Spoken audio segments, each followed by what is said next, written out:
자, 오늘 본문 말씀 고린도전서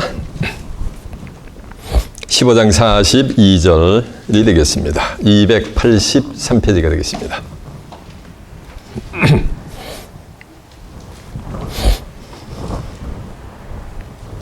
오늘의 본문 말씀 고린도전서 15장 42절입니다. 찾으신 줄 알고 제가 봉독합니다.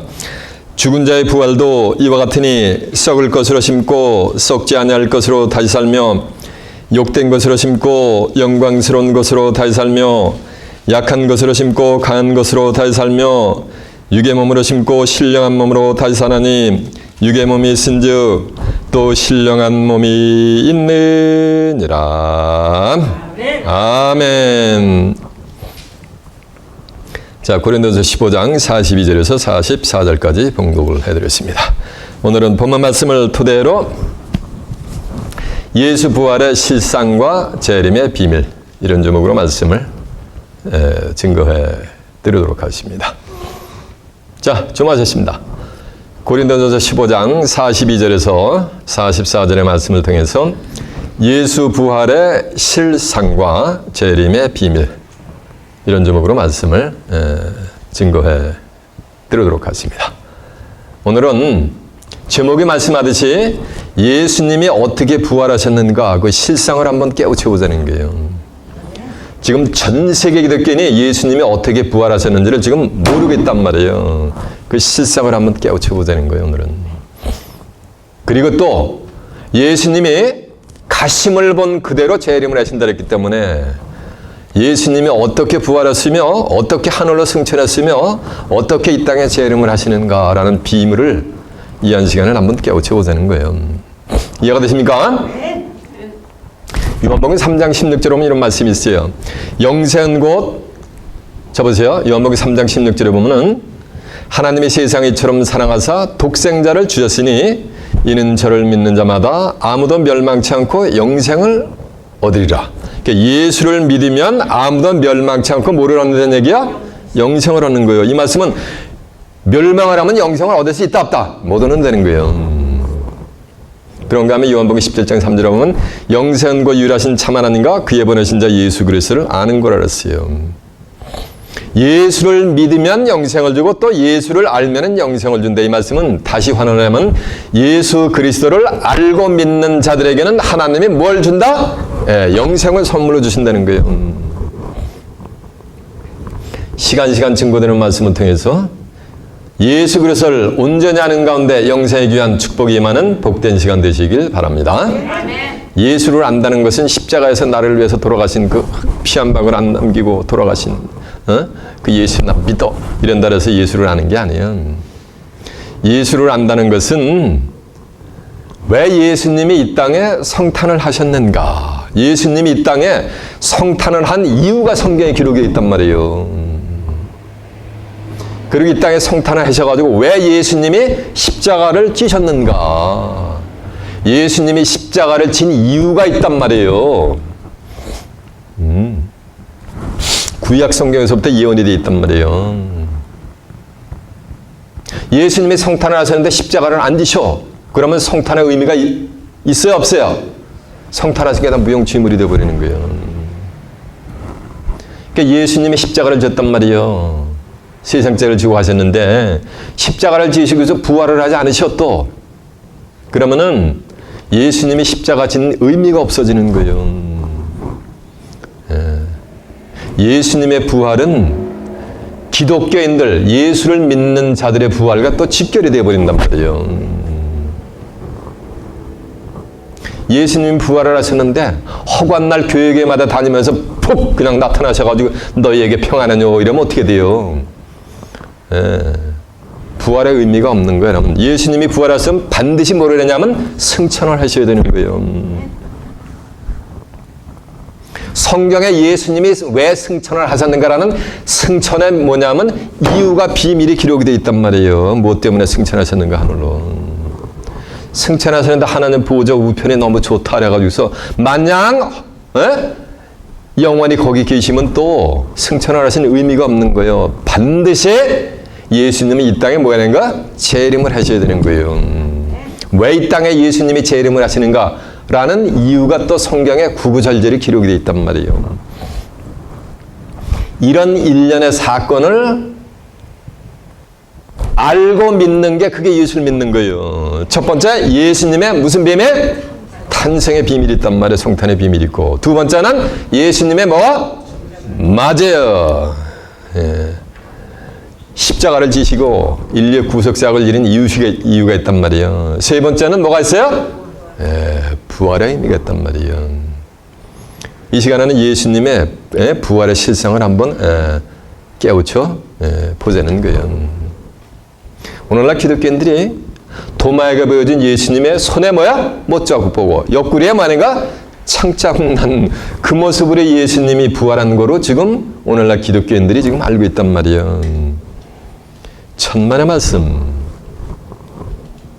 그 모습으로 부활했으면 스티븐 집사는 돌에 맞아 죽었는데 돌에 맞아 죽으면 5만 가지 만신창이가 된 그 몸으로 부활하겠냐고요. 예? 이사야 선자 같은 경우는 문하스 왕이 그냥 톱을 켜가지고 몸뚱아리를 반토막을 내가 죽여버렸는데 그럼 부활할 때 상체 하체 따로 그렇게 반토막이 된 채로 부활을 하면 그게 무슨 뭐 부활이요.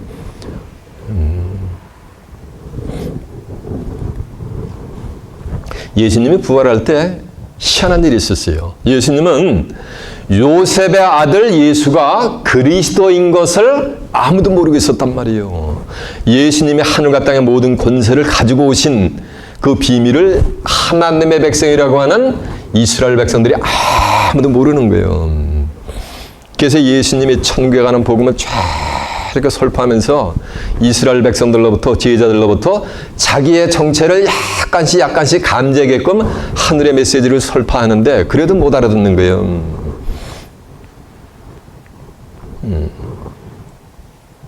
그래서 가이사랴 빌립보 지방에 가가지고 예수님이 베드로를 통해 가지고 신앙 고백을 하는 장면을 통해 가지고서 자기가 그리스도인 것을 제자들에게 살짝 이렇게 리뷰를 해줍니다. 그리고 난 다음에 호칭이 예수께서 가라사대가 아니고 예수 그리스도께서 가라사대 이렇게 성경 기록이 되어 있단 말이에요. 그리고 나서 그때부터 이제 예수님의 제자들이 예수님이 요셉의 아들 예수가 그리스도인 것을 구세주인 것을 설파를 하고 난 다음부터는 이제 내가 예루살렘에 올라가서 장로들과 대제사장들에게 고난을 받고 마는 거다. 죽임을 당할 거다. 그리고 나서 3일 만에 내가 부활을 할 거다라는 부활의 도를 그때부터 설파를 하십니다. 그래서 예수님은 성경에 기록된 데 오셨다가 십자가를 지시고서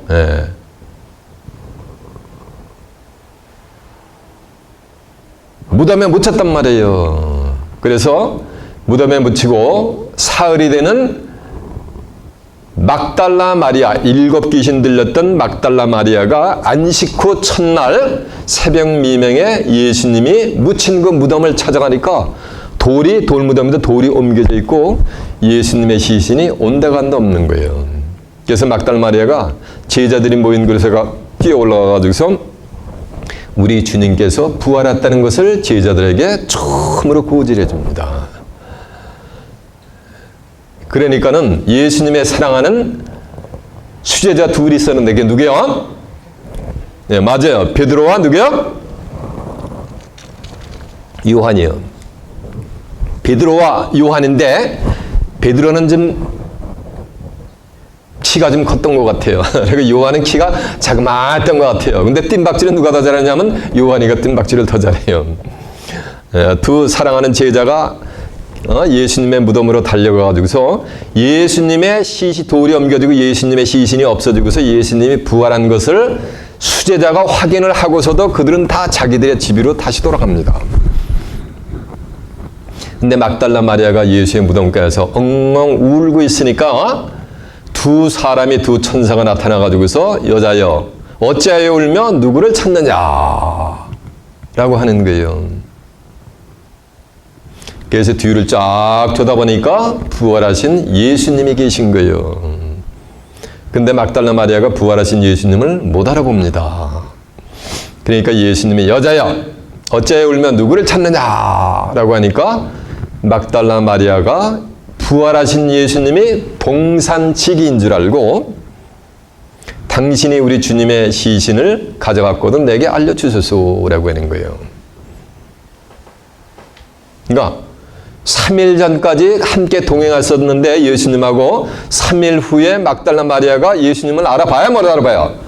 예수님의 부활하신 몸을 막달라 마리아가 몰라보고 누구를 여겨요?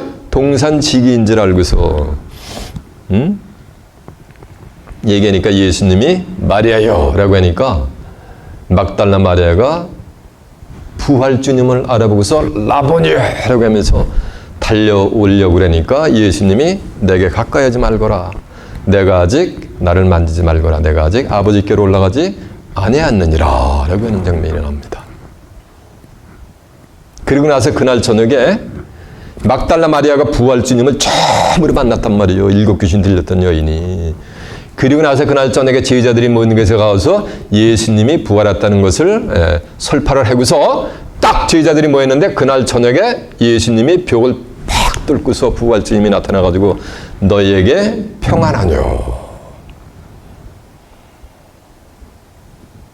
너희가 평안하뇨. 그러면서 아버지께서 나를 보내신 것 같이 나도 너희를 보내노라 라고 하면서 예수님이 한숨을 푹 쉬셔요. 왜 예수님은 한숨을 푹 쉬셨을까? 한심하니까 한숨을 푹 쉬셨겠지 뭐.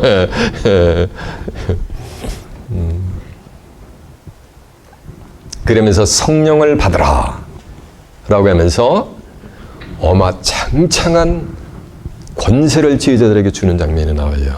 너희가 네 죄든지 너희가 사하여지면 그 죄가 사하여질 것이요. 그리고 너희가 네 죄든지 사하여 주지 아니하면 그들의 죄가 그저 있을 것이니라 라고 하면서 죄 사함을 줄 수 있는 권세를 예수님이 부활주님이 제자들에게 주는 장면이 나와요. 그런데 그때 그 사랑하는 제자들은 전부 그 죄 사함을 줄 수 있는 권세를 받았는데 그 중에 한 제자가 그 자리에 없었어. 의심많은 누구? 맞아요. 도마가 그 자리에 없었어. 그래서 도마한테 제자들이 얘기하니까 야! 마! 사람의 죽으면 끝나는 거지. 부활을 하다니! 이러는 거예요. 나는 내가 손으로 직접 찔러가지고 확인하지 않으면 안 믿어. 이렇게 도마가 불신을 하는 거예요. 그 불신하는 장면도 예수님이 다 알고 계시오. 그래서 이제 일주일이 지났어요. 일주일이 지났는데 도마를 위시한 제자들이 모인 곳에 예수님이 다시 또 촥 나타나면서 너희에게 평안하뇨. 평안할지어다 라면서 도마에게 이르기를 네가 손을 내밀어서 내 창자국을 못자국을 한번 확인해 봐라. 그리고 엮고 일어난 창자국을 확인해 보거라. 그러고 하니까 도마가 이런 얘기를 해요. 나의 주심의 나의 하나님이시니이다. 라고 고백을 하니까 예수님이 이런 말씀을 하세요. 너는 나를 본고로 믿느냐? 나를 보지 않고 믿는 자가 못되도다 복되도다 라고 한 줄로 매섭니다. 예수를 보지 않고 믿는 게 뭐다? 그게 복이 있는 거예요.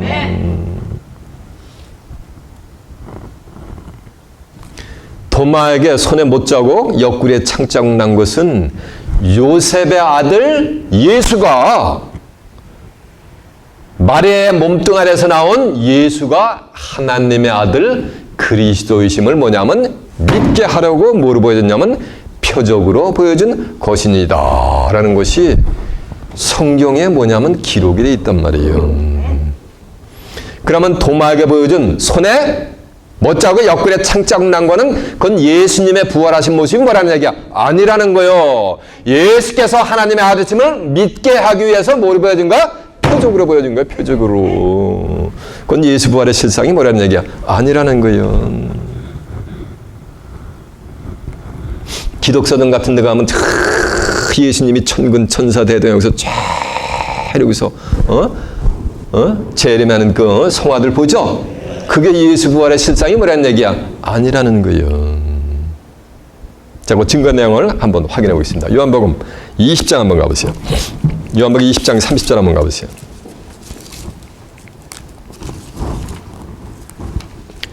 요한복음 20장 30절이 몇 페이지냐면요. 27절부터 보겠습니다. 184페이지요.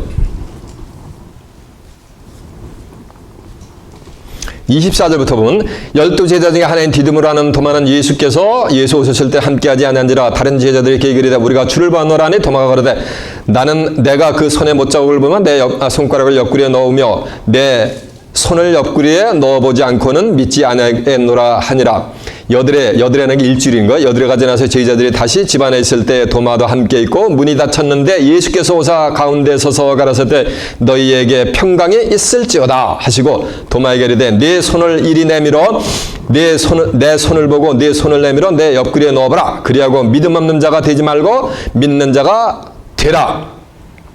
도마가 대답하되 나의 주심의 나의 하나님이시니이다. 예수께서 가라사대 너는 나를 본고로 믿느냐 나를 보지 않고 믿는 자는 복되도다 하시니라. 그러고 있습니다. 30절 한번 보세요. 예수께서 제자들에게 이 책에 기록되지 아니한 다른 표적도 많이 행하였으나 이 말씀은 도마에게 보여준 것도 뭐라는 말씀이야?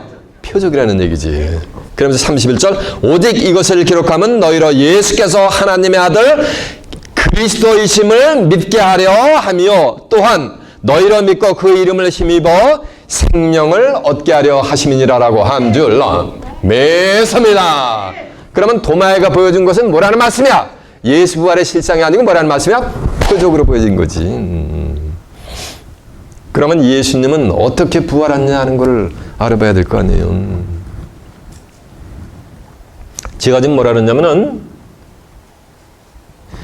예수 부활의 실상을 지금 전 세계 기독교인이 지금 모르게 따랐단 말이에요. 부활의 실상만 모르는 것이 아니야. 해마다 예수님 부활하는 것을 뭐하는가? 기념하는 절기를 부활절 절기 예배를 드린단 말이에요. 전 세계 기독교인이 신규교를 합해서. 근데 해마다 다른 날 부활절 절기 예배를 드려. 왜 그러냐면 왜 오늘날 신구교를 앞에서 캐드릭을 위시해서 개신교가 부활절 절기 예배를 매년 다른 날 드리냐면 예를 들면 자녀가 있는데 어떤 자식이 있는데 부모님 기제사를 매년 다른 날 기제사를 드려. 뭐 제대로 된 자식이요. 뭐 썸씽롱인 자식이요. 그와 같은 이치와 같은 거예요. 오늘날 전 세계인이 드리는 부활절 절기 예배는 AD 325년에 니케아 종교회의에서 제정해가지고서 춘분이라는 건 낮과 밤의 길이가 같은 거예요. 춘분 이후 만월 다음에 돌아오는 첫째 주일을 갖다 부활절 절기 예배를 드리는데 춘분 이후 만월에 들어오는 것이 해마다 달라. 그러니까 첫 번째 만월 이후 첫 번째 들어오는 주일도 매년 뭐가 다른가? 다르단 말이에요. 길게는 한 보름 이상 길고 한 3주 가까이 이렇게 다르게 된단 말이에요. 이해가 되세요? 그러니까 절기 예배를 매년 같은 날 드리는 법이 없어. 그러면 예수님이 1700년 동안 1700번 부활하셨나? 예수님은 딱 한 번 부활하신 줄로 매섭니다. 부활은 딱 한 번 하면 끝나는 거예요. 부활하는데 이거 나 시원찮아. 다르게 부활할까? 이런 법이 없어요. 한 번 부활을 하면 이따 후임에 증거했지만 완전한 그 부활의 몸 같이 영원히 부활의 몸을 소유하게 돼 있단 말이에요. 고린도전서 15장 20절에 보면 그리스도는 죽은 자 가운데서 다시 살아 잠자는 자들의 첫 열매가 되셨다고 한 줄로 믿습니다. 성경에 예수님이 언제 부활했다라는 것이 뭐냐면 기록이 되어 있단 말이에요. 기록이 여기에 오고 오는 세대들이 3,500년 동안 봤는데 왜 그들의 눈에 안 보이냐는 거예요. 마가복음 7장 14절에 보면 13절에 보면 이런 말씀이 있어요. 너희는 사람이 전한 유전을 지키려고 하나님의 말씀을 잘도 뭐냐?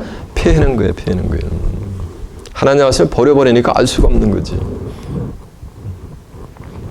고린도전서 5장 7절에 보면 그리스도는 유월절 양으로 희생이 되어 있어요. 이해가 되십니까? 예수님은 유월절 뭐로? 양으로 희생이 됐단 말이에요. 이스라엘 백성들이 430년 동안 애굽에서 종살이를 할 때 모세를 통해 가지고 1년 된 수컷 양을 잡아 가지고 그 피를 갖다가 이스라엘 백성이 사는 그 집에다가 임방과 좌우 설주에 바르라고 지시를 합니다. 그래가지고 어린 양의 피가 임방과 좌우 설주에 바르지 아니한 집은 죽음의 사자가 쫙 다니면서 그 집의 장자들을 전부 심판을 해버려요. 성경의 기록을 보면은 이스라엘 백성들이 사는 그 집을 제외한 애굽의 모든 전역에서 곡소리가 나지 않는 집구석이 없었더라라고 성경에 기록이 되어 있단 말이에요. 6월절이라는 거는 6월달에 지키는 절기가 아니요. 어느 주의 종이 6월달에 지키는 절기가 6월절이래. 그러기서 목회를 해. 6월절에는 건 너물월 마디절자요. 패스오버라는 거예요. 죽음의 사자가 뭐가 되는가? 에? 맞아요. 어린 양의 피가 있는 집은 넘어가는 거예요. 이렇게. 세상 끝날에도 어린 양의 피가 이마에 있는 자들에게는 어둠의 사망 권세가 넘어가게 될 줄로 믿습니다. 그래서 이스라엘 백성들이 430년 종살이를 하면서 마지막 6월절 양을 잡았는데 그 양을 잡은 것이 예수님도 만약에 신약시대에 와서 6월절 양이 희생이 되었단 말이에요. 그런데 이스라엘 백성들이 애굽에서 나온 그 6월절을 지킨 그것은 그 당시의 행정력이라면 7월달이요. 그 7월달인데 하나님이 모세에게 명령을 하되 야! 7월달인데 너희들이 출애굽을 한 6월절을 지킨 이것을 기념하는데 뭐냐면 정월로 기록을 하라. 정월로 삼으라는 거니까 7월달은 뭐로 삼으라는 거야? 1월달로 삼으라는 거예요. 그러면 6월절은 몇 월에 있는 거야? 1월달에 있는 거지. 예수님은 6월절 양일이 시작됐으니까 예수님은 그러니까 언제 돌아가신 거야? 1월달에 돌아가신 거지. 그럼 달순하는데 나를 찾아봐야 될 거 아니에요. 예레미야 23장 5절에 보면은 여호와의 6월절은 뭐냐면 맞아요. 정월 14일은 여호와의 6월절이니라 라고 한 줄로 믿습니다. 그러니까 정월 14일은 여호와의 6월절이니까 6월절은 1월 뭐가 되니까 14일이 되는 거예요. 그런데 이스라엘 백성들이 출애굽할 당시 그 당시 행정력으로 7월 하나님이 명령을 한 이달을 정월로 삼으라 라고 한 그 달이 신구교를 합쳐가지고 전부 공이 오늘날로 환산하다 보니까 그게 4월 14일이라는 것은 누구나가 다 인정을 해버려요. 신구교가. 그러면 예수님은 6월절 양일이 시작됐으니까 6월절이 4월 14일이니까 양으로 시작되고서 예수님은 며칠 만에 부활하셨어요? 3일 만에 부활했으니까 4월 14일에다가 3을 더하면 4월 며칠이 되는 거야? 맞아요. 17일이 되는 거지. 그래서 예수님은 4월 17일 새벽 미명에 어둠의 사망 권세를 깨뜨리시고 부활하셔서 하나님의 아들로 인정되셨던 줄로 믿습니다. 성경에 그런 게 기록이 되어 있단 말이에요. 그래서 이곳은 부활절 절기를 매년 다른 날 지키는 게 아니라 4월 17일 날 새벽 미명에 이곳에서는 우리 주님의 부활 절기를 매년 지키고 있습니다. 그 증거 내용을 확인시켜 드릴까요? 예, 확인 한번 해보자고요. 고린도전서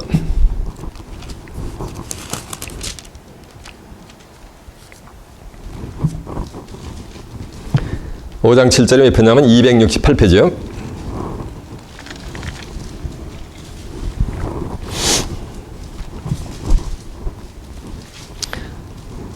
고린도전서 5장 7절입니다. 너희는 누룩 없는 자인데 새 덩어리가 되기 위하여 묵은 누룩을 내어버리라. 우리의 6월절 양 곧 그리스도께서 희생이 되셨느니라. 6월절 양으로 그리스도는 희생이 되신 줄로 믿습니다. 자, 이제 출애굽기 12장 1절 한번 가보세요. 출애굽기 12장 1절에 몇 페이지냐면요. 98페이지가 되겠습니다. 여호와께서 애굽 땅에서 모세와 아론에게 일러 가르치되 이달로 너희에게 달의 시작 곧 해의 첫 달이 되게 하라. 이달로 6월절을 지키는 그 달로 해에 뭐가 되는가? 첫 달이 되게 하라는 게요. 해 달의 시작 곧 해 첫 달이 되게 하라. 너희는 이스라엘 회중에서 고아에 이르라. 이달 열흘에 너희는 매인 어린 양을 취할지니 각 가족 수대로 그 식구들을 어린 양을 취하여 식구들을 위해 어린 양을 취하여 그 어린 양에 대하여 식구가 너무 적으면 그 집의 이웃과 함께 인수를 따라서 하나를 취하여 각 사람의 식량을 따라서 너희의 어린 양을 계산할 것이며 너희 어린 양은 흠없고 1년 된 수컷으로 하되 양이나 염소 중에서 취하고 이달 14일까지 간직하였다가 해질 때 이스라엘 회중에서 그 양을 잡고 그 피로 양을 먹을 집은 좌우 설주와 임방에 바르고 그 밤에 고기를 불에 구워 먹어 무교병과 함께 쓴 나물 아울러 먹되 나물로 날로나 물에 삶아서 먹지 말고 그 머리와 정강의 내장을 불에 구워서 먹고 아침까지 남겨주지 말지며 아침까지 남은 것은 곧 소화하라라고 한 줄로 믿습니다. 너희는 이것을 이렇게 먹을지니 허리에 띠를 들고 발에 신을 신고 손에 지팡이를 잡고 급히 먹으라.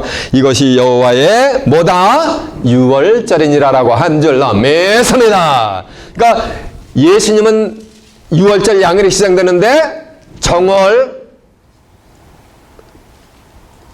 그 유월절이 뭐냐는가? 달의 시작 꼭 뭐냐는가?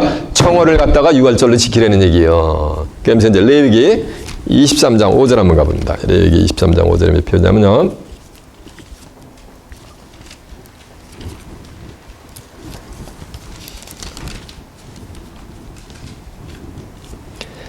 181페이지입니다.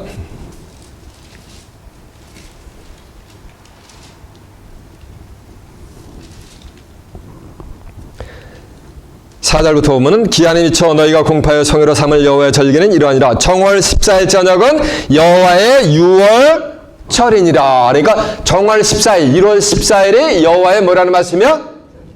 유월절이지. 그러면은 정월 14일 1월 14일이 여호와의 유월절인데 아까 정월 14일이 오늘날 환산하니까 4월 뭐라는 얘기야?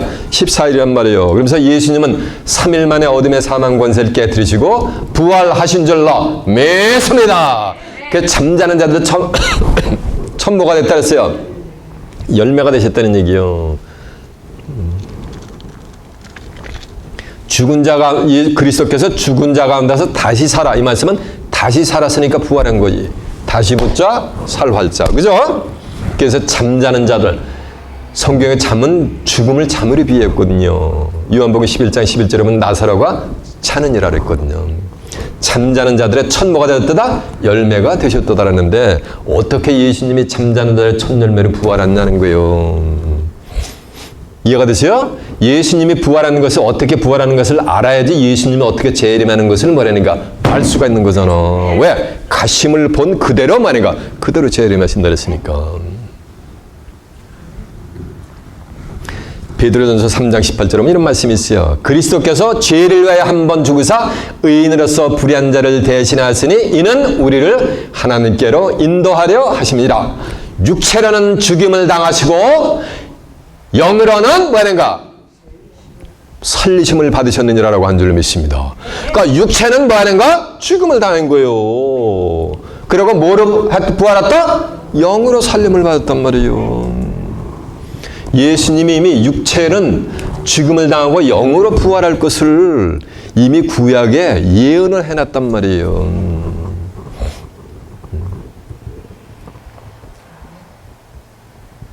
주 여호와여 내 영혼을 음부에 버리지 아니하시며 주의 거룩하신 자로 썩음을 당치 않게 하실 것을 시편 16편 10절에 보면 이미 예언해놨단 말이에요. 시편 30편 3절에 보면 내 영혼을 음부에서 끌어내어 무덤으로 내려가지 않게 하옵소서라고. 이사야 53장 10절에 보면 그 영혼을 속건 제물로 드리게 이르면 그가 그 씨를 보게 되고 그 씨가 여호와의 뜻을 성취하리라라고 한 줄로 믿습니다. 그러니까 예수님은 뭐라는가? 육체라는 죽음을 당하시고 영으로는 뭘 받았다? 살리심을 받았단 말이에요. 로마서 1장 3절에도 보면은 육신이라는 예수님의 육체는 다윗의 혈통에서 나타나는 게 다윗의 씨를 받고 나타났다는 거예요. 다윗의 피를 받고 나타났다는 얘기예요. 그러니까 예수님은 다윗의 후손으로 출현한 거예요. 육신이라는 다윗의 혈통에서 나섰고 성결의 영으로는 부활하여 하나님의 아들로 인정되셨느니라라고 한 줄로 믿습니다. 그러니까 예수님은 뭐로 부활하여? 영으로 부활하여 하나님의 아들로 인정되셨느니라라고 한 줄로 믿습니다. 성경을 통해서 확인을 해보자는 게야. 자, 확인해보자. 베드로전서 3장 18절 한번 가보시죠.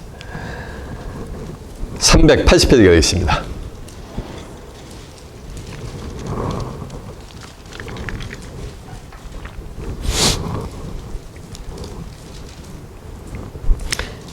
베드로전서 3장 18절이요. 그리스도께서 한번 죄를 위하여 죽으사 의인으로서 불의한 자를 대하셨으니 이는 우리를 하나님 앞으로 인도하게 하려 하십니다. 육체로는 죽음을 당하시고 영으로는 살리심을 받으셨으니, 그러니까 육체로는 죽음을 당했단 말이에요. 자 보세요. 육체는 죽음을 당했다. 자 보세요. 예수님의 육체는 버림을 받았단 말이에요. 그래서 마태복음 27장 46절에 보면 예수님 이런 말씀을 하시요. 엘리 엘리 라마 사막다니 나의 하나님 어찌하여 나를 뭐하니까 버리시나이까. 이 말씀은 예수님은 뭔가를 뭐 받다는 얘기야? 버림을 받은 거예요. 육체는 요셉의 아들로 온 그 육체는 뭘 받은 거? 버림을 받고 갈라디아 3장 10절에 보면 저주를 받았단 말이에요. 율법의 저주에서 저와 여러분의 저주를 속량하시라고 말하는가? 저주를 받았단 말이에요. 기록된 바 남에 달린 자마다 저주 아래 있느니라라고 한 절로 매섭니다. 그래서 그 영혼이 뭐가? 속건제물을 드렸단 말이에요.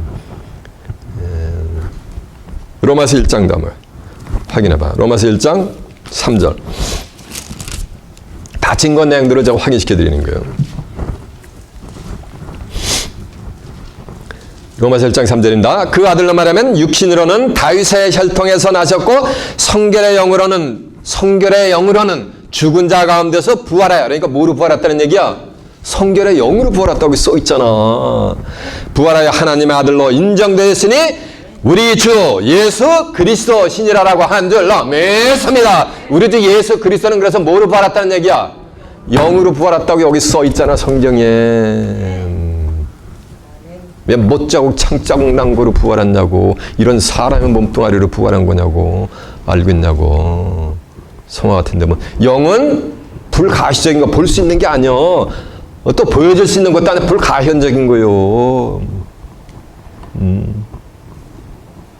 볼 수 있는 게 아니란 말이에요. 근데 보여줬단 말이에요. 그렇죠? 그건 뭐로 보여줬다는 얘기야? 표적으로 보여준 거지. 요한복음 6장 63절에 이런 말씀이 있어요. 살리는 것은 영이니 육은 무익하니라. 내가 너에게 이르니 이 말이 영이여 생명이었다. 말, 제가 지금 써만 들려보려는 거 여러분 눈에 보여요? 안 보여요? 안 보인단 말이에요. 요한복음 4장 24절에 보면 하나님은 영이랐단 말이에요. 근데 하나님을 본 자들이 있단 말이에요.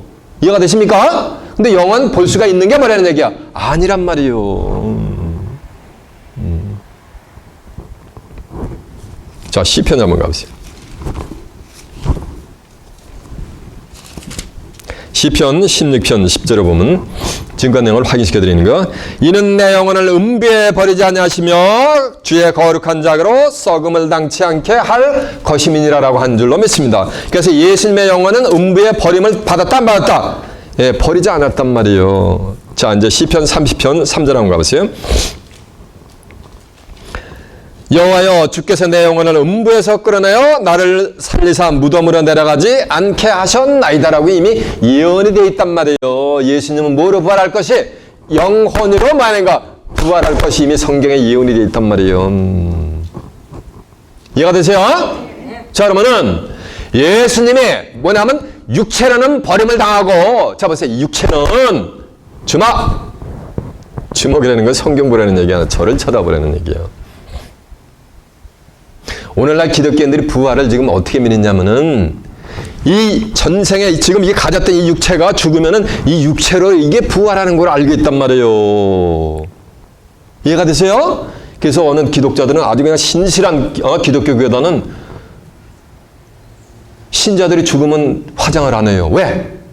화장을 했는데 예를 들어가지고 가족이 갔다가 뼈가루를 갖다가 바닷가에다가 님이여 고이 가소서 하면서 쭉 바닷가에 뿌리니까는 지나가던 고이가 아 이거 웬 굴런 칼슘이 하면서 쭉 지나가면서 그 뼈다구를 다 잡아먹었단 말이야. 삼켜 먹었단 말이에요.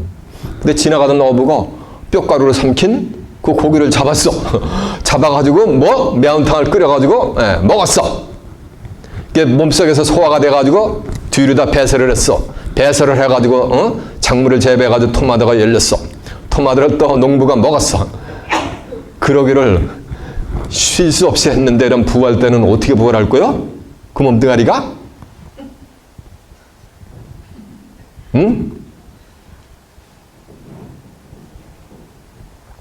그렇게 이 육체가, 이 몸뚱아리가 이렇게 육체가 부활하는 것으로 지금 기독교인들이 알고 있단 말이에요. 근데 이 육체는 한 번 왔다 가면 다시는 올 수 없는 거예요. 욥기서 14장 10절에 보면 사람이 죽으면 소멸되나니, 소멸된다는 거 없어진 디스어피어가 된다는 얘기예요. 그 기운이 다한즉 그가 어디 있느냐라고 했어요.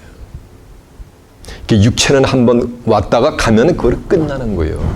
다시는 올 수가 없는 거예요. 시편 79편 38절에도 보면 이런 말씀이 있어요. 이 육체는 한 번 가면은 다시 올 수 없는 바람임을 기억하거라 라는 말씀이 있어요. 육체는 한 번 왔다 가면은 다시 올 수 없는 뭐라는 얘기야?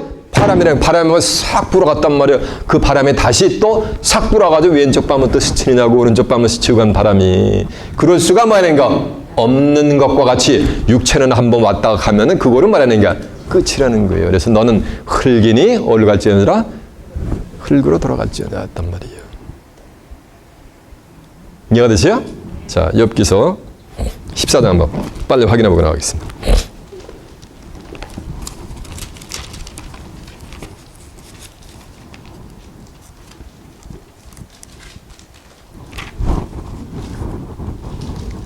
(10절이요)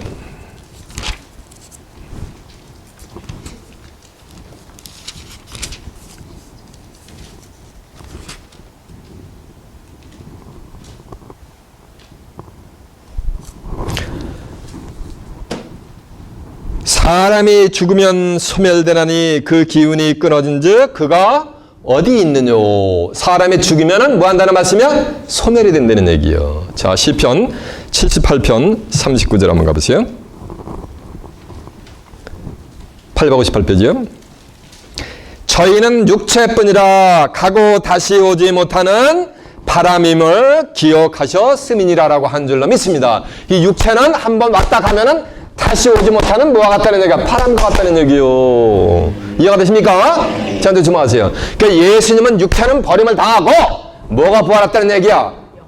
영으로 부활했다는 얘기요. 그러면 예수님이 나는 부활이요 생명이라 했으니까 예수 믿는 자들의 부활도 뭐라는 말씀이야?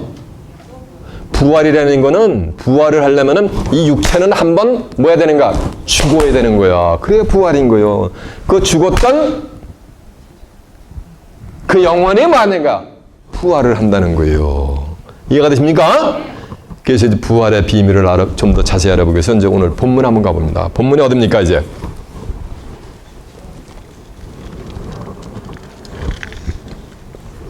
맞아요. 고린도서 15장 42절입니다. 죽은 자의 부활도 이와 같으니, 이 말씀은 죽은 자의 부활도 이와 같으니, 이 말씀은 죽은 자가 뭐 한다는 말씀이요? 부활을 한다는 거예요. 부활을 한다는 얘기는 다시 산다는 얘기요. 이해가 되십니까? 죽은 자의 부활도 이와 같으니 썩을 것으로 심고 썩지 않을 것으로 다시 살며, 다시 사는 게 이게 부활인 줄로 믿습니다. 썩을 것으로 뭐 하는가? 심는 거야. 너는 육체니 뭐 하는가? 너는 흙이니 흙으로 뭐 하는가? 돌아갈지니라는 거예요.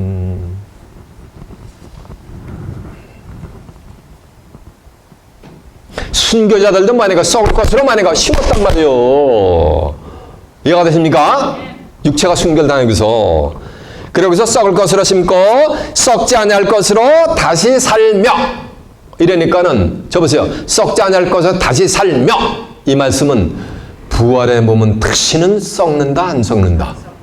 이 말씀은 부활의 몸은 다시는, 그 부활의 체는 썩음이 없는 거예요.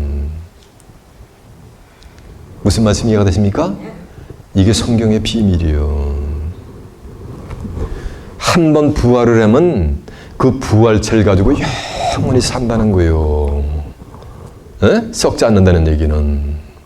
이는 바로 홀연 변화를 받은 영생의 신령체로 부활을 하게 된다는 말씀이 되게 될 줄로 믿습니다. 그 부활체를 한번 받으면 영원히 그 부활체는 죽음이 있다 없다? 없다라는 것이요. 이게 성경 최고의 비밀 중에 하나예요. 이해가 되십니까? 그 비밀을 알아보기 위해서 계시록 20장 4절 한번 가봅니다. 자, 시간이 없어요. 자, 그냥 저를 봐요. 계시록 20장 4절에 보면 이런 말씀이 있어요. 또 내가 보호자들을 보니 보호자 앉은 자들이 있어 심판하는 권세를 받았더라.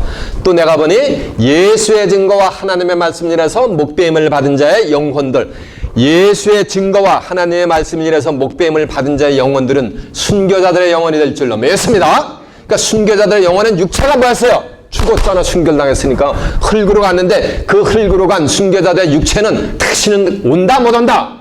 올 수가 없다는 거예요. 그러면 순교자들의 영혼이 뭐로 부활한다는 거예요? 예수님은 어떻게 부활했어? 영으로, 성결의 영으로 부활했잖아. 그럼 순교자들의 영혼들도 뭐로 부활해야 되는 거야? 죽어간 순교자들의 육체가 부활하는 게 아니고 그거는 한번 가고 오지 못하는 바람과 같은 거고, 순교자들의 영혼이 뭐 한다는 거야? 그 영혼이 부활을 한다는 거예요. 이해가 되십니까? 예수의 증거와 하나님의 말씀이 이래서 목배임을 받은 자의 영혼들과 또 짐승과 우상에게 경배하지도 아니하고 이마와 손에 표를 받지도 아니한 자들이 살아서니까 죽임이 없는 거. 이들은 그리스도로 더불어 천년 동안 왕노릇하니 가로 열고 그 나머지 죽은 자들은 천년이 차기까지 살지 못하더라. 가로 닫고 이는 첫째 부활이다. 그러면 순교자들의 영혼이 몇째 부활에 참여하는 거예요? 첫째 부활에 참여하는 줄로 믿습니다. 첫째 부활이 있다는 얘기는 또 무슨 부활이 있다는 얘기야? 둘째 부활이 있는 것을 전제로 하는 거지. 자식이 하나밖에 없는데 이놈이 이제 첫째입니다. 이렇게 표현 안 하지. 이놈이 이제 첫째 아들입니다. 라는 거는 또 다른 뭐가 있다는 거야? 자식이 있다는 거지. 그 첫째 부활에 동참하는 자들은 순교자들의 뭐냐는가? 영혼인데, 자 보세요. 순교자들의 영혼인데 그리스도로 더불어 그들은 뭐냐면 천년 동안 왕노릇한다. 더불어라는 얘기는 함께요. 그러면 그리스도로 더불어 천년 동안 왕노릇하려면은 이 세상 나라가 계시록 11장 15절에 보면 그리스도의 나라가 되어버려요. 그래서 그리스도의 나라가 된 데서 그리스도와 함께 천년 동안 왕노릇하니까 그때는 이미 그리스도께서 뭐 한 거예요? 재림을 이미 하신 거지. 그러면 순교자들의 영혼은 그리스도와 함께 천년 동안 왕노릇하게 될 줄로 믿습니다. 근데 누구와 함께? 짐승과 우상에게 경배하지도 않냐고 이마와 손에 표를 받지도 않은 자들, 이들은 살아서 재림주를 맞이하는 자들이에요. 이들은 마지막 일곱째 천사가 소리내는 날 하나님의 비밀이 그종 선지자들에게 전하신 복음과 같이 뭐냐면 이루리라 한 축복을 받는 영생의 호련 변화를 받는 몸이 되게 될 줄로 믿습니다. 계시록 10장 7절에 보면 마지막 일곱째 천사가 소리내는 날 하나님의 비밀이 그종 선지자들에게 전하신 복음과 같이 이루는데, 하나님의 비밀이 뭐냐면은 고린도전서 15장 51절에 보면 사도 바울이 이래요. 내가 너희에게 비밀을 말한다. 비밀을 말하느니 우리가 다 잠잘 것이 아니요. 잠잘 것이 아니요. 이 말씀은 성경에 죽음은 잠을 비했잖아요. 잠잘 것이 아니요. 이 말씀은 뭐냐니까 잠을 안 잔다는 얘기요. 마지막 나팔에 순식간에 다 뭐냐니까 호련히 변화하리니. 나팔 소리가 나매 죽은 자들이 썩지 아니할 것으로 다시 살고, 이 말씀은 죽었다가 다시 사는 거, 이건 뭐냐니까 이건 부활하는 거요. 그리고 짐승과 우상에게 경배하지도 않은 자들은 우리는 뭐하리라? 변화하리라.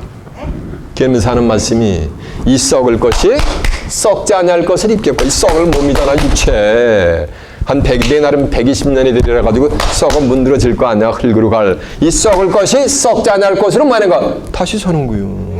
이 죽을 것이 죽을 몸이란 말이야. 누구나가 다. 사람이 한 번 왔다 죽는 것은 정한이 치렀잖아. 11위 9장 27절에 보면은 하나님이 죽게 만들었단 말이에요. 근데 이 죽을 것이 죽지 않음을 뭐하는가? 입어버리는 거예요. 이 썩을 것이 썩지 않음을 입겠고 이 죽을 것이 죽지 않음을 입을 때에는 사망이 이김에 삼킨 바 되리라고 기록된 말씀이 저희에게 응하리라 라고 한절로 매선이라. 그래서 그들은 뭐하는가? 뭐냐면 영원히 뭐하는가? 죽음을 보지 않는 그들과 순교자의 영혼이 뭐하는가? 더불어는 뭐야? 함께요. 고린도전서 6장 17절에 보면 누구든지 주와 합한 자는 뭐다? 한 영이니라 라고 한 줄로 매섭이라. 이해가 되십니까? 이게 하나님의 뭐냐면 이게 비밀이에요. 이렇게 부활을 한다는 거예요. 이해가 되십니까? 살아서 영생 불사하는 자들의 신령한 몸으로 함께 뭐가 된다는 얘기예요. 부활을 한다는 얘기예요. 이해가 되십니까? 귀 있는 자는 깨닫기를 바랍니다. 자, 이제 본문 다시 합니다. 42절 죽은 자의 부활도 이와 같으니 썩을 것으로 심고 썩지 않을 것이 다 살며 욕된 것으로 심고 영광스러운 것으로 다시 살며. 자, 욕된 것으로 심고. 자, 보세요. 예수님은 하늘과 땅의 모든 권세를 하나님께 모든 걸 받고 이 땅에 오셨는데 구세주로 오셨는데 얼마나 예수님을 하나님의 백성이라는 자들이 욕했냐고. 지금 이런 말씀을 비밀이 예수님의 이 비밀의 말씀을 증거하니까 예수님을 이렇게 욕되게 핍박했단 말이에요. 이거 같이 이 말씀을 들으면은 뭐가 되는가? 욕도 2단 3단 2만단 하면서 전부 하나님의 백성들이 거부를 한단 말이에요. 얼마나 욕을 먹습니까? 그러나 욕된 것으로 심고 영광스러운 것으로 뭐가 되는가? 다시 사는 영광스러운 것. 로마서 8장 17절에 보면 자녀이면 후사란 말이요. 하나님의 후사에 그리스도 함께는 후사니 너희가 그리스도 함께 영광을 받기 위하여 고난도 함께 받아야 하느니라. 그러나 현재 우리의 고난은 장차 우리에게 나타날 영광과 조금도 비교할 수 없느니라라고 한 줄로 매섭니다. 이렇게 인간의 죽음을 보지 않고 영생 불사하는 몸으로다 변화의 축복을 받는다라면 다 핍박을 한단 말이에요. 그러나 이 욕된 몸이 영광의 그리스도의 영광의 몸의 형체와 같이 뭐가 되냐면 변화를 받게 돼 있어요. 빌립보 3장 20절에 보면 우리의 시민권은 하늘에 있는지라 거기로서 다시 오시는 자 예수 그리스도를 기다리노니 저가 만물을 자기에게 복종케 하실 수 있는 자의 역사로 우리의 이 낮은 몸을 한 120년 왔다 가잖아요. 속절없이 우리의 이 낮은 몸을 그리스도의 영광의 몸의 형체와 같이 뭐냐는가? 변케 해주는 거예요. 촥 트랜스피그레이션이 되게 해주는 거예요. 그리스도의 영광의 몸은 뭐냐면은 예수님이 육체가 있을 때 딱 한 번 보여줬어요. 마태복음 17장 1절에 보면 크고 높은 산에 올라가가지고 제자들이 보는 앞에서 쫙 변형이 되니까 얼굴이 해같이 빛나버려. 옷이 빛과 같이 휘어져가지고 제자들이 쳐다도 못 본단 말이에요. 빛의 몸으로 변하는 거예요. 이해가 되십니까? 그러니까 부활한 예수님이 1500년 전에 죽은 모세하고 막 대화를 해버려요. 엘리야하고 막 대화를 해. 영인들하고 망자들하고도 막 대화를 해버린단 말이에요. 이런 영광의 몸의 형체와 같이 뭐가 되는 거야? 변화가 되는 거예요. 이해가 되십니까? 자, 다시 갑니다. 보면 욕된 것으로 심고 영광스러운 것으로 다시 살며 약한 것으로 심고 강한 것으로 다시 살며. 자, 보세요. 이러면은 번데기가 처마 밑에 가도 7년을 묵으면은 그게 뭐냐면 7년 만에 메밀이 변해요. 그러면 군뱅이가 그럼 군뱅이는 7년 동안 처마 지붕 밑을 벗어나지 못해요. 근데 메밀이 변해버리면은 뭐가 되는 거야? 매미가 이산저산 날아다니면서 씨름대롱 한단 말이에요. 그러면 군뱅이 입장에서 보면 매미는 시간과 공간은 뭐가 되는 거야? 초월이 거지. 이 육의 몸하고 영광스러운 몸은 뭐 하는가? 그렇게 차이가 난다는 거예요. 이해가 되십니까? 그래서 이 육체가 뭐가 되는가? 이게 육체가 있어야 되는 거예요. 후미에 보면 이제 육의 몸이신즉 신령한 몸이 있느니라. 이 말씀은 육의 몸이 없으면 신령한 몸이 그런 축복이 있다 없다. 그래서 제가 육체를 건강하게 하라고 맨날 외치는 거예요. 육체를 보존하라고. 44절 보니까 육의 몸으로 신고 신령한 몸으로 다시 사나니 육의 몸이 있은즉 신령한 몸이 있느니라라고 한 줄 매섭니다. 그래서 저 봤어요. 마태복음 20도 마태복음 16장 26절에 보면 너희가 사람이 온 천하를 얻고도 이 네 목숨을 잃으시면 무엇이 많은가 유익하리라 했잖아요. 시간 없어요. 이제 그냥 막 증거할 테니까 들으셔야 잘. 그럼 예수님은 신령체로 부활했단 말이에요. 근데 사도행전 1장 9절에 보면 베다냐 감람산에서 제자들이 보는 앞에서 만약가 하늘로 승천했단 말이에요. 근데 예수님은 어떻게 부활했다 그랬어요? 영으로 부활했다 그랬잖아요. 영으로 부활했으니까 승천도 뭐라 한 거야? 영으로 승천한 거지. 그러면 가슴을 번 그대로 온다 그랬으니까 가슴을 번 그대로 또 예수님은 만약가 재림을 하시는 거예요. 그러면 예수님은 어떻게 재림하는 거야?